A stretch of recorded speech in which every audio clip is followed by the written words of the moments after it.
안녕하십니까. 매일 아침 조간신문의 주요 기사를 딱딱 풀어서 해석해 드리는 조간 딱풀 4월 8일 월요일에 인사드립니다. 4.10 총선 이제 이틀 앞으로 다가왔습니다. 현재 판세는 여당의 주장과 야당의 주장이 좀 엇갈립니다. 여당은 상당히 보수적으로 책정을 하고 있고 지금 현재 판세를, 야당은 승기를 잡았다, 이것을 널리 퍼뜨리고 있습니다. 일종의 언더독 효과를 노리는 것이고, 여당은 투견을 할 때 지고 있는 개를 응원을 하는 언더독 효과, 그리고 야당은 밴드웨건 효과를 노리는 것이죠. 풍차 내가 쫙 가면은 뒤에 사람들을 쫙 따라가듯이 우리가 이기고 있다 하면서 막 열기를 띄우는 것이고, 여당 입장에서는 지금 상황이 불리하니 보수층이 지금 투표장에 나와달라. 자, 이 전략인데, 정말 제가 봐도 지금 이 상황은 여러 가지 분석들을 하고 있지만, 투표장에 어느 쪽이 많이 가는지, 자, 그 대목이 성부를 가릴 것 같습니다. 일단 동아일보, 조선일보 오늘 일면 톱 기사는 민주당이 150여 석 지역구 기준으로, 국민의힘이 80여 100여 이렇게 이제 서로 이야기를 하고 있는 상황이고, 야당은 권력을 빼앗아야 된다 이렇게 이야기를 하고 있고, 여당은 최소 저지선 달라 이렇게 업소를 하고 있는 상황입니다. 개헌 저지선 같은 것이나 이런 것을 이야기하는 거죠. 사전 투표율이 토요일 금요일이 있었는데 31.3%, 역대 총선 최고 1385만 명이 참여를 했습니다. 전문가들은 야당 지지층이 먼저 결집을 했다, 아직 유불리 단정은 못한다. 이 말이 맞는 것 같습니다. 야당이 지금 조국이 등장을 하면서 강성, 열성 지지층까지 전부 다 지금 끌어모아서 있는 상황이고, 아직 여권은 총결집 지금 총결집을 위한 그런 움직임이 있는 단계고, 아직은 총결집을 하지 않은 상황인데, 자, 사전투표를 거쳐서 이제 본투표 이틀 남았기 때문에 총결집을 할 필요성이 있습니다. 투표장에 나가야 된다는 말씀이죠. 자, 투표장에 나가야 되는 이유, 오늘 또 하나, 어제 밤 오늘 아침 사이에 화제가 되고 있는 이재명의 위선과 관련된 기사가 계속 오늘 아침부터 쏟아지고 있습니다. 자, 펜앤마이크 오늘 새벽에 나온 기사를 중심으로 소개를 드리겠습니다. 펜앤마이크, 새어 나온 마음의 소리, 이재명 일하는 척 발언 논란. 이게 뭐냐면, 이재명이 인천 계양구 현장 유세를 마치고 지난 토요일 밤입니다. 차량에 탑승을 하면서 일하는 척 했네, 아이고 허리야 라고 혼자 말을 하듯 중얼거리는 발언이 포착이 됐다. 네티즌들은 말로만 민생 외치는 줄은 알았지만 너무하다, 이렇게 비판이 거셉니다. 계양을에서 이재명과 맞붙는 원희룡 국민의힘 후보는, 원희룡은 일하는 척하지 않는다, 진짜로 정직하게 일한다, 도와주십시오, 10배로 갚겠다, 이렇게 강조를 한다. 구체적인 기사 내용은 이겁니다. 이재명이 유세 이후에 차량에 탑승을 하면서 일하는 척 했네 라고 발언한 장면이 포착돼서 논란이 일고 있다. 일각에서는 정치인들이 말로만 민생이나 경제를 외치는 줄은 알고 있었지만 제1야당의 대표가 저런 발언을 하니까 너무 놀랍다는 반응을 보이고 있습니다. 지난 6일 밤, 그러니까 토요일 밤입니다. 이재명이 자신의 지역구인 인천 계양구에서 현장 유세를 마친 뒤에 이제 차량에 올라가면서 이런 말을 합니다. 뭐냐면은, 아이고 일하는 척 했네, 아이고 허리야, 허리 너무 아파, 이렇게 혼자 말을 하듯 내뱉은 뒤 그 말을 하면서도 밖에서 이제 지지자들이 있으니까 지지자들에게 이 손을 막 흔들면서 웃는 모습을 보이는, 지지자들에게는, 밖에 있는 지지자들은 안 들리죠. 웃으면서 손을 흔들면서 말하는 것은 아이고 일하는 척 했네, 아이고 허리 아파, 이렇게 이야기를 했다는 겁니다. 이게 이재명이 계속 이제 이동을 하면서 차 안에서 유튜브 라이브 방송을 하죠. 그런데 그 유튜브가 라이브가 켜져 있는 줄도 모르고 올라서서 평소에 하던 말대로 했겠죠. 아이고 일하는 척했네, 쇼 한번 하고 왔네, 유세한 거 가지고 그렇게 하면서 올라탔다. 그래서 이게 농담으로 했을 수도 있다, 그렇게도 볼 수 있지만 얼마나 이게 가식적이고 제1야당 대표가 위선적인지 그것을 보여주는 장면이죠. 이게 이런 형태의 이 은행이 처음이 아니기 때문에 더욱 이게 이 가식, 위선이 습관화되어 있다는 말씀입니다. 잠시 후에 어떤 가식과 위선을 보여줬는지 다시 소개를 드리겠습니다. 아직 이재명이 어떤 이유로 이런 발언을 했는지는 알 수 없으며 민주당 측도 입장이 없다 이런 반응을 보이고 있지만 지금 야권 내부에서도 크게 당황을 했다는 이런 후문이 나오고 있습니다. 원희룡 국민의힘 후보는 이렇게 이야기합니다. 원희룡은 일하는 척 하지 않습니다. 원희룡은 진짜로 정직하게 일합니다. 도와주십시오. 10배로 갚겠습니다. 박정아 국민의힘 중앙선대위 공보단장 논평을 냈는데 일하는 척 하기 힘드시겠다. 일은 하는 것이지 척하는 것이 아니다. 시민을 향해 웃으며 손을 흔들어 놓고선 차 안에서는 일하는 척 했네 라고 했다. 이런 것이 내심이다. 마음의 소리가 나온 것이다. 이렇게 규탄을 했습니다. 국민에게 선택을 받기 위한 간절한 호소가 이재명 대표에게는 일하는 척이었고 선거가 끝난 후 만약 또 국회의원이 된다면 일하는 척 하겠다는 것인가 이렇게 비판을 했습니다. 이 문제를 제가 심각하게 보는 것은 이게 하나뿐이 아니기 때문입니다. 지금까지 이재명의 은행을 보면은 정말 위선 그런 오만 그런 양태를 많이 보였기 때문에 제가 이것을 중요하게 생각을 하는 겁니다. 자, 오늘 뉴데일리 기사입니다. 어제 저녁에 나온 기사네요. 뉴데일리 기사 보면은 또 다른 게 있습니다. 이재명의 위선. 제목은 이재명의 삼겹살 코스프레 일그러진 분식과 위선의 가면. 분식, 이제 분장을 한다는 이야기죠. 이 분식과 위선의 가면. 이것은 일하는 척 했네. 이 발언이 나오기 전에, 알려지기 전에 기사를 쓴 건데, 여기도 분식, 그러니까 위선의 가면, 이 표현에 나옵니다. 삼겹살 인증샷 올렸다가 서민 코스프레 역풍. 이게 뭐냐면, 이재명이 자신의 SNS에 삼겹살 인증샷을 올렸다가 거짓 서민 코스프레 이런 비판을 받고 있습니다. 그래서 이 정치권에서는 이재명의 위선을 지적하는 목소리가 이어지고 있다. 이게 말씀드린 대로 일하는 척 했네. 이 발언이 알려지기 전에 쓴 기사입니다. 표면적으로는 친서민 이미지, 간대함 이런 것을 하지만은 위선 그 자체라는 기사 내용입니다. 한동훈 국민의힘 비대위원장이 대전 유성구 지원 유세 현장에서 이런 말을 했습니다. 이재명 대표는 입만 열면 거짓말을 한다. 굳이 삼겹살 안 먹고 삼겹살 먹은 척 하느냐 이렇게 따져 물었습니다. 이게 뭐냐면 이재명이 지난 1일에 SNS에 이런 글과 사진을 올립니다. 개양 밤 마실 후 삼겹살 눈이 사르르 감기는 맛 이원종 배우님과 라는 글과 함께 고기를 먹는 사진을 올렸는데 이원종이라고 구마적 걸어놓은 김도한 드라마식 구마적 걸어놓은 그 배우가 지금 이재명 지지한다고 계속 졸졸 쫓아다니고 있는 이원종과 같이 이 삼겹살을 먹었다 이렇게 해서 글을 올렸습니다. 사진과.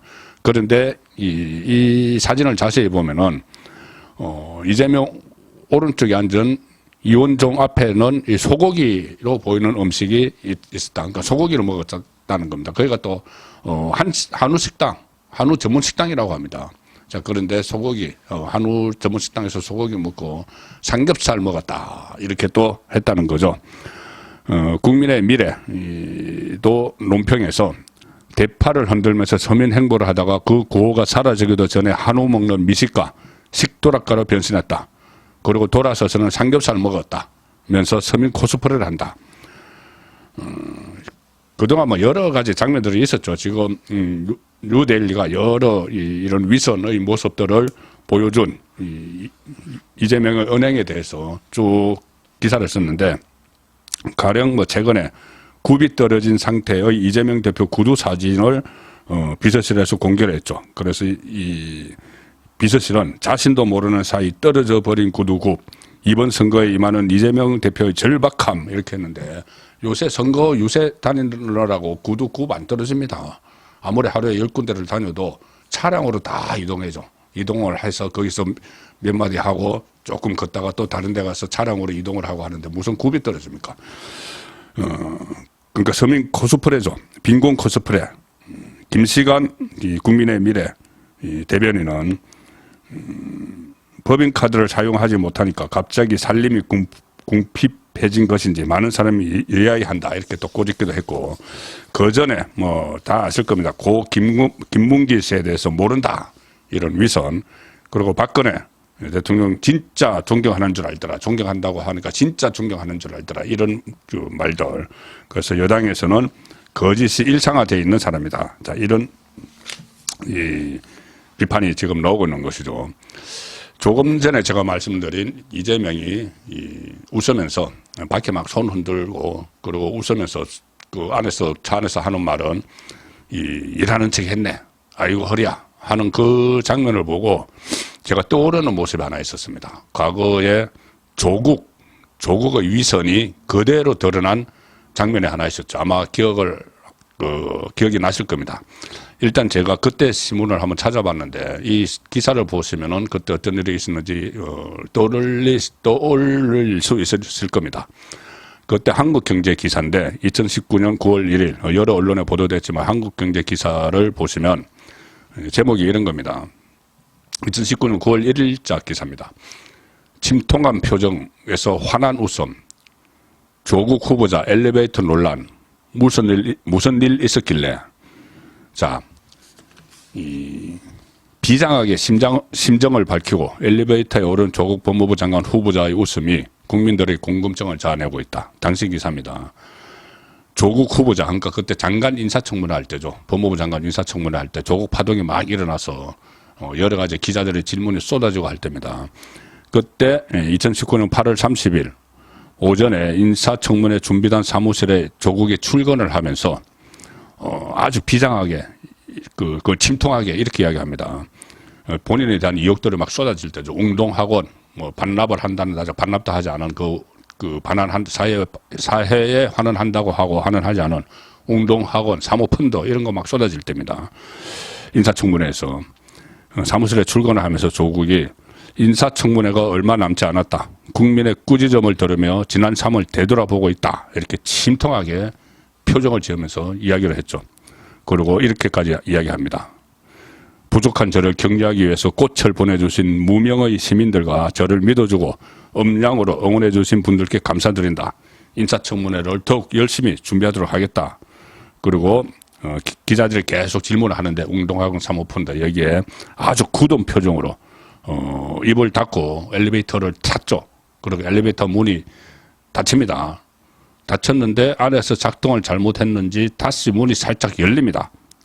자, 다시 열렸는데 그때 조국은 아주 환한 웃음을 띄고 있었죠. 환한 웃음. 그러니까 밖에서는 엘리베이터 타기 전에는 침통하게 뭐 인사청문회 잘하겠다, 뭐 그 지지자들이 꽃을 보내줘서 고맙다, 뭐 비상한 각오를 막 하고 나서 엘리베이터 딱 타니까 자기 사람뿐이죠. 수행비서가 아마 있었을 겁니다. 그러니까는 자기들끼리 또 무슨 농담을 했겠죠. 아, 정말 저기 뭐 반성하는 척 했네, 뭐 이렇게 했다든지.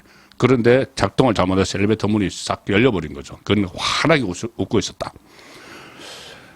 웃음을 짓던 조국 후보자는 문이 열린 걸 깨닫고 다시 굳은 표정을 지었지만 이미 환한 미소가 카메라에 포착된 후였다. 그때 자유한국당은 조국 후보자가 그동안 출근길에서 보여준 비장한 표정이 철저한 연기였음이 드러났다. 그리고 그때 부대변인은 출근길 조국 후보가 탑승한 엘리베이터 문이 우연히 다시 열렸다. 진지한 표정의 조국 후보는 환하게 웃고 있었고 카메라를 보자 순간적으로 다시 침통한 표정을 지었다. 많은 국민들이 조 후보의 순간적인 표정 변화를 보며 섬뜩함을 느꼈다. 뮤지컬 지킬 앤 하이드의 이중인격이 따로 없다. 문제의 본질은 조국의 위선과 이중성이다. 국민들을 무시하며 환하게 웃는 조국의 오만함을 역사는 기록할 것이다. 뭐 이렇게 논평을 했는데 그 조국이 지금 다시 이 온갖 범죄 혐의를 받고 2심에서까지 징역 2년을 실형받고 곧 구속될 조국이 지금 정당을 만들어서 선거를 하고 있는데 이게 전부 다 모든 초점이 조국 출마 목적은 오로지 복수에 맞춰 있는 것 같습니다. 복수. 자기가 뭐 국회의원 되면은 1호 발의를 하는 것이 한동훈 특검법을 발의하겠다. 그 다음에 윤석열 국정조사법을 발의하겠다. 뭐 이런 이야기를 하고 이 유세를 하러 다니면서도 마치 윤석열 한동훈 스토킹을 하는 것처럼 계속 두 사람만 이야기하고 또 심지어 윤석열 대통령이 다녀간 곳에 자기가 가서 거기서 무슨 뭐 윤석열 정부는 망할 것이다 이런 악담 저주를 퍼붓고 이런 유세를 하고 있습니다. 자, 동아일보 정치면 하단 기사를 보여드리겠습니다. 조국 윤 사전투표한 부산 명진은 대파 재배로 유명. 같은 투표장서 투표한 뒤에 대파혁명 글올려. 자, 윤석열 대통령 스토킹하는 겁니다. 조국이 4.10 총선을 4월 앞둔 7일 마음속에 대파를 품고 사전투표를 했다. 대파혁명이다. 이렇게 썼는데 SNS에 페이스북에 이렇게 썼습니다. 일정을 급 변경해서 사전투표 첫날인 5일 윤석열 대통령이 투표한 부산 강서구 명지 일동 사전투표장을 찾아 투표했다. 당초 6일에 부산 동구 초량 이동에서 사전투표를 하겠다고 공지를 했죠. 그런데 그 첫날에 사전투표 첫날에 윤석열 대통령이 명지 일동 행정복지센터에 마련된 투표소에 투표하자 같은 사전투표소를 찾아가서 거기서 투표를 했다는 겁니다. 원래 자기는 6일날 다른 데서 한다고 해놓고는 윤석열 대통령이 거기서 투표했다는 걸 알고 신문보도를 보고 거기 가서 투표를 했다는 거죠. 그러면서 이렇게 또 조롱합니다. 조국이 부산 사람 외에는 잘 모르시는 것 같아 밝힌다. 부산 명지는 내가 태어나기 오래전부터 대파 재배로 유명한 동네다. 윤 대통령은 그것을 모르고 명지를 선택했을 것이나 나는 마음속에 대파를 품고 투표했다. 그 대파가 왜곡하는 그 내용이죠. 그거 가지고 계속 대파 흔들고 다닙니다. 대파 875원 그 발언 왜곡한 거. 자, 그래서 적개심, 복수심만 이글거리는 이런 그 선거 활동을 하고 있는데 얼마 전에도 부산에서 윤석열 대통령이 과거 이제 대통령 취임하고 나서 부산에 가서 들렀던 따로국밥집, 대구의 따로국밥집에 딱 그 집을 찾아갔습니다. 조국이 윤석열 대통령이 다녀간 그 집을 찾아가서 그 집에서 이 따로국밥 하면은 대파를 잔뜩 넣고 끓이죠. 그래서 거기서 또 그 대파 이야기를 하면서 윤석열 정부는 대파로 망할 것이다. 그런 이야기를 했죠. 완전히 스토킹 요새를 하는 오직 하나 복수심에 불타서. 자, 그런데도 지금 좀 전에 말씀드렸다시피 이 민주당 그리고 조국당 여기서는 지금 선기를 잡았다 이렇게 그 판단을 하고 아주 아나무인격인 그런 태도를 보이고 있습니다. 자, 조선일보 사면 기사입니다. 총선 D-2 선기 잡았다. 최소한의 자정 기능도 작동 않는 야당. 김준혁, 양문석 그 논란이 일어났는데도 막판 버티기. 각종 막말, 사기 대출 논란에도 민주당 내부에서 대세엔 지장 없다. 이렇게 판단을 해서 그 전에 뭐 비명 행사 해서 공천 파동이 있었을 때는 정봉주, 조수진 신속히 낙마시킨 것과는 완전히 다르다. 지금 완전히 우리가 이기고 있다. 대세 지장 없다. 그냥 가자. 이런 그 오만한 분위기가 팽배해 있다는 거죠. 양문석은 일정 공개하지 않고 지금 활동을 하고 있고 김준혁도 최소한의 유세를 하고 있다. 메시지만 내고 있다. 그런 와중에 또 유치원에 뿌리는 친일이다 이런 발언이 또 나와서 또 논란. 매일매일 새로운 망언이 막 나오고 있죠. 그런데도 그대로 두고 있습니다. 정치권 민주당 22대 국회에서도 의원들 온갖 논란 다 눈 감아줄 거다. 자, 이렇게 오만한 태도를 보이고 있습니다. 이런 상황들을 한 줄 그 글로 정리한 칼럼이 있어서 소개를 드리겠습니다. 조선일보 오피니언 면입니다. 태평로라는 칼럼인데 칼럼 코너인데 김광일 논설위원 칼럼입니다. 제목은 썩난 얼굴로 돌아보라. 썩난 얼굴로 돌아보라. 자, 일단 우리는 잘 읽는다. 문재인 정권 5년 동안 무슨 일이 있었는지 잊어버린 것처럼 말하고 행동한다. 문재인의 취임사 제목이기도 했던 한 번도 경험해보지 못했던 나라에서 줄줄이 겪어냈던 비참한 지경을 반복하기도 이제 지친다. 삶은 소대가리 소대 듣고 미친 집값 파동이 있었고 울산 선거 공작 이런 말들이 소태처럼 입안을 감돌 뿐이다. 그런데 모레 총선 결과에 따라서 그 시절로 더 과격하게 복귀할 수 있다는 것을 또 잊고 있다. 만약 이재명과 조국이 입법부 주도권을 장악하게 되면 10중 8구 원수를 갚으라 할 것이다. 지금 원수 갚으라고 하는 거죠. 자기들이 범죄를 저질러 놓고 범죄 혐의자인 그들이 응분의 대가로 치러야 했던 수사와 재판 과정을 탄압과 고난으로 분칠하면서 새 세상을 맞은 팔뚝관장을 어스댈 것이다. 초여름부터 김건희 여사 특검법을 비롯한 2개 특검법 발의, 국정조사 발동, 국무위원 회의만 탄핵안 발의, 그리고 가을쯤에는 선제적 개헌안을 꺼내려 될 것이다.